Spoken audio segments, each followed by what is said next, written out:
Hello everyone, welcome back to try and test kitchen. આજે હું તમારી સાથે શેર કરીશ દૂધીમાંથી બનતો એકદમ નવો હેલ્ધી ટેસ્ટી નાસ્તો બનાવવાની રેસીપી જે તમે ક્યારેય નહીં બનાવ્યો હશે, જેને તમે સવારે નાસ્તામાં અથવા તો હળવું ડિનર તરીકે બધા જ ફેમિલી મેમ્બરને સર્વ કરી શકો છો। બધાને ખૂબ જ ભાવશે, તો વિડીયોને એન્ડ સુધી જરૂરથી જોજો। તો ચાલો રેસીપી સ્ટાર્ટ કરીએ। જો તમને રેસીપી પસંદ આવે તો વિડીયોને લાઇક કરજો, શેર કરજો અને આવી જ નવી રેસીપી જોવા માટે ચેનલને સબસ્ક્રાઈબ કરી બાજુમાં પેલો બેલ આઇકન જરૂરથી પ્રેસ કરજો અને તેમાં પણ ઓલ સિલેક્ટ કરજો આવા બધા જ નવા વિડીયો જોવા માટે।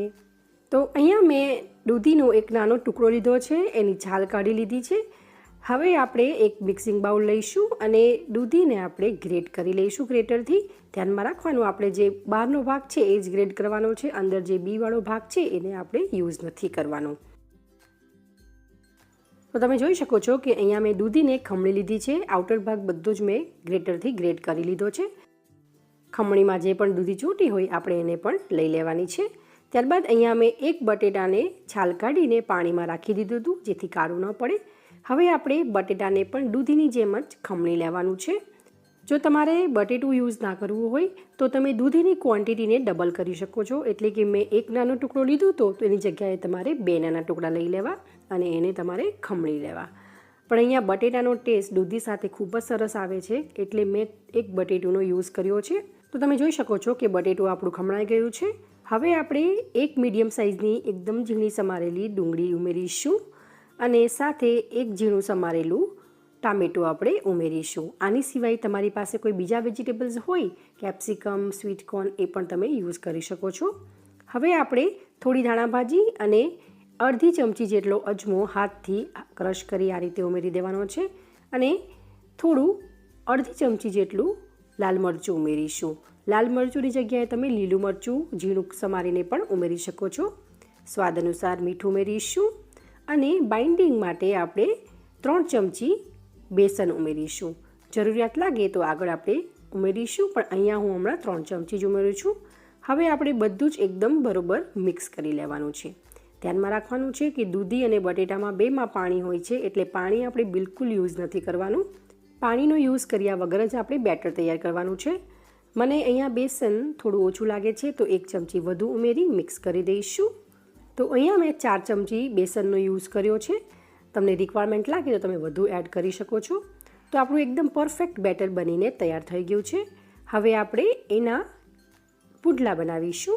તો અહીંયા મેં લોખંડનો તવાનો યુઝ કર્યો છે, એના ઉપર આપણે થોડું તેલ લગાવીશું અને સ્પેચ્યુલા વડે આ રીતે આપણે સ્પ્રેડ કરી દઈશું જેથી પુડલો આપણો ચોંટે નહીં। જો તમે એકને એક દૂધીના મૂઠિયા, ઢોકળા, હાંડવો ખાઈને બોર થઈ ગયા હો તો આ રેસીપી જરૂરથી ટ્રાય કરજો। હવે આપણે 1.5 ચમચા જેટલું બેટર લઈશું અને હાથ પાણીવાળા કરી હાથ વડે આપણે આ રીતે સ્પ્રેડ કરી દઈશું। તમારે જેટલું મોટું, જેટલું જાડું પતલું કરવું હોય તમે એ પ્રમાણે સ્પ્રેડ કરી શકો છો। વચ્ચે વચ્ચે હાથને પાણીવાળા કરી આ રીતે સ્પ્રેડ કરી દેવાનું છે। જો તમને હાથથી ના ફાવતું હોય તો તમે ચમચાનો યુઝ પણ કરી શકો છો। તો આપણો પુડલો એકદમ સારી રીતે સ્પ્રેડ થઈ ગયો છે। હવે આપણે ઉપરની સાઈડ એકદમ સારી રીતે કૂક થાય ત્યાં સુધી એને થવા દઈશું।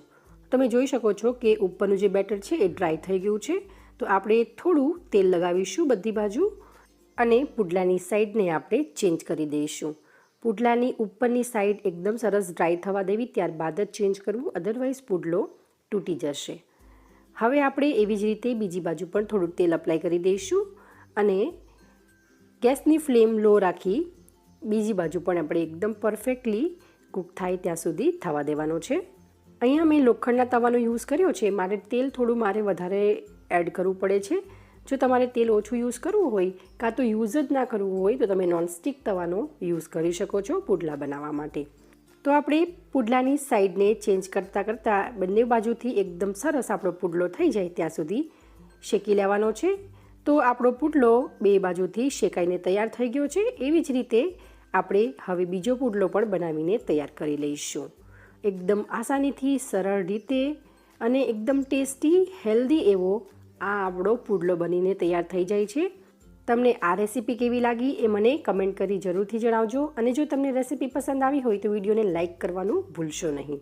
તો આપણો બીજો પુડલો પણ બનીને તૈયાર થઈ ગયો છે, એને પણ આપણે પ્લેટમાં કાઢી લઈશું।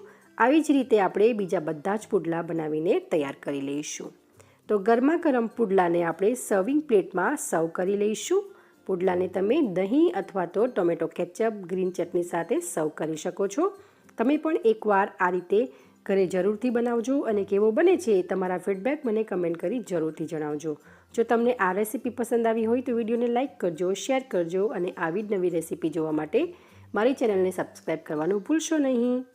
તો તમે જોઈ શકો છો આપણો પુડલો એકદમ સારી રીતે કૂક થઈ ગયો છે. તો ચાલો ફરી મળીશું એક નવી રેસીપી સાથે. Thank you for watching.